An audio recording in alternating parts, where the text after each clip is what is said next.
નમો નમઃ. જય શ્રી કૃષ્ણ. આજના દિવસે આપણે વંદન ભક્તિનું મહત્ત્વ જાણવાનું છે. તો વંદન ભક્તિનું મહત્ત્વ જાણતા પહેલાં આપણે એ જાણીએ કે વંદન કરવાથી શું શું મળે છે, વંદન ભક્તિના આચાર્ય કોણ છે અને વંદન કઈ કઈ રીતે થાય છે. સ્કંદ પુરાણમાં વેદવ્યાસજી એ જ શ્લોકમાં વંદન ભક્તિ કરવાથી 4 વસ્તુ મળી જાય છે એનું વર્ણન કરી નાખે છે. વેદવ્યાસજી કહે છે, અભિવાદનશીલસ્ય વૃદ્ધ સેવારતસ્ય ચ આયુર્યશોબલમ બુદ્ધિર વર્ધતે હરતોધિતમ. અર્થાત વંદન કરવાથી, વૃદ્ધની સેવા કરવાથી આયુ, યશ, બલ અને બુદ્ધિ આ 4 વસ્તુ એ નિત્ય વધતી રહે છે. સુભાષિતો શાસ્ત્રતારો આપણને 8 પ્રકારે વંદન કરવાની આજ્ઞા આપે છે. કઈ 8 પ્રકારે? પદભ્યામ, તરાભ્યામ, જાનુભ્યામ, ઉરસા શિરસા તથા મનસા વચસા દૃષ્ટા પ્રણામોષ્ટાંદમુચ્યતે. પદ દ્વારા તમે વંદન કરી શકો છો. તરાભ્યામ હાથ દ્વારા તમે વંદન કરી શકો છો. જાનુભ્યામ ઘૂંટણો દ્વારા તમે વંદન કરી શકો છો. મન દ્વારા તમે વંદન કરી શકો છો. આ નેત્ર દ્વારા પણ તમે વંદન કરી શકો છો. તમે તમારી વાણી દ્વારા વંદન કરી શકો છો અને તમે તમારા મસ્તક દ્વારા આ 8 પ્રકારે તમે વંદન કરી શકો છો. શાસ્ત્રકારોએ આપણને વિવિધ પ્રકારે આજ્ઞાઓ આપેલી છે. અને વંદન ભક્તિના આચાર્ય કોણ છે? તો વંદન ભક્તિના આચાર્ય એ અક્રૂરજી છે. શું લેવા અક્રૂરજી છે અને અક્રૂરજી કોણ છે એ વિશે આપણે જાણીએ. તો જે સમયે મથુરામાં ભગવાન શ્રી કૃષ્ણને લાવવાના હોય છે એ સમયે કંસ દ્વારા અક્રૂરજીને મોકલવામાં આવે છે ભગવાનને લેવા માટે. તો તમે ભગવાનને લેતા હો, અહીંયા ભગવાનને મારવાની જે યોજના કંસ દ્વારા કરેલી હોય છે એનો ભાગ એ અક્રૂરજીને કરે છે. અક્રૂરજી એ ભગવાનના પરમ ભક્ત છે અને વંદન ભક્તિના આચાર્ય છે. એ આપણને ભાગવતજીના દશમ સ્કંધના 38મા અધ્યાયથી ખબર પડે છે. તેવી રીતે તો જે સમયે મથુરાથી દોતુલ જવાનો જે રસ્તો છે એ સમયમાં વચ્ચે અક્રૂરજી એ વિચારે છે કે હું ભગવાનને વિવિધ રીતે ચરણોમાં પડીશ, ભગવાનને પદે લાદીશ, વંદન કરીશ, ગોપીઓને વંદન કરીશ, નંદ બાબાને, યશોદાજીને વંદન કરીશ. એનું વિવિધ શ્લોકોમાં વર્ણન કરે છે. અને એમાં પણ જે દિવ્ય શ્લોક લેવામાં આવેલો છે ભાગવતજીની અંદર તે અથાવરૂઢ સપદીશયો રથાન પ્રધાન પુંસોશ્ચરણમ સ્તલબ્ધયે ધિયાધૃતમ યોધિભિરપ્યહમ ધ્રુવમ નમસ્યાભ્યામ ચ સથિન્વનૌ તસઃ. હું ત્યાં જઈને પેલા ગોપીઓને વંદન કરીશ, નંદજીને, યશોદાજીને વંદન કરીશ ને પછી હું ભગવાન અને બલદેવજીને અર્થાત બલરામજીને વંદન કરીશ. તો શું લેવા પ્રથમ ગોપીઓને, નંદજીને, યશોદાજીને વંદન કરીશ? એનું કારણ તે ભગવાનના અવતારની પાછળનું મૂળ કારણ એ ભક્તો હોય છે. આપણે પહેલાં જાણી લીધું છે.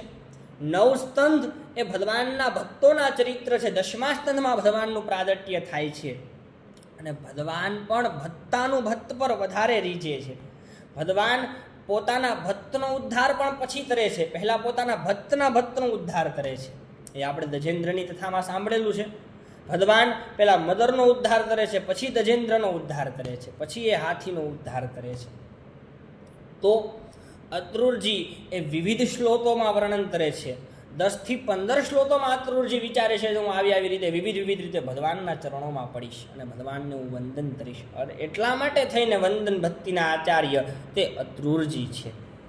અને અક્રૂરજી દ્વારા ભાગવતજીના દશમ સ્કંધના એ જ 38મા અધ્યાયના 34મા શ્લોકમાં વર્ણન કરવામાં આવે છે. શું? તો રથાત્તૂર્ણમવપ્લુત્ય સોદ્રુરઃ સ્નેહ વિવ્વલઃ પપાત ચરણોપાંતે દંડવદ રામકૃષ્ણયો.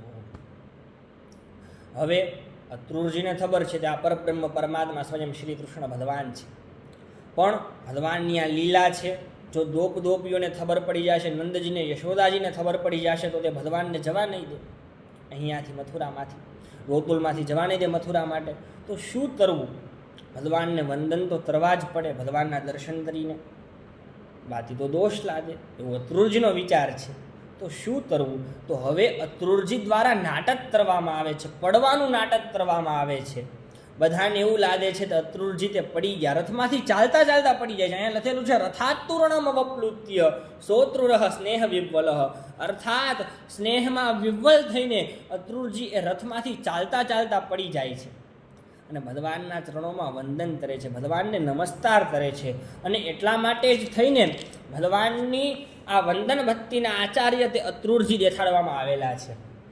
અતૃરજી રસ્તામાં વિચારે છે ભગવાનના એ તોમર જેવા હસ્તને હાથને એ મારા મસ્તક પર શું રાથશે? કહે છે અપ્યંધ્રી મૂલે પતિતસ્ય મે વિભુઃ શિરસ્ય ધાસ્ય નિજ હસ્ત પંતજમ. પંતજ જેવા હાથ, કમળ જેવા હાથને પંતાદ જાયતે ઇતિ પંતજ, જે તાદવમાં ઉત્પન્ન થાય છે તે જ કમળ છે.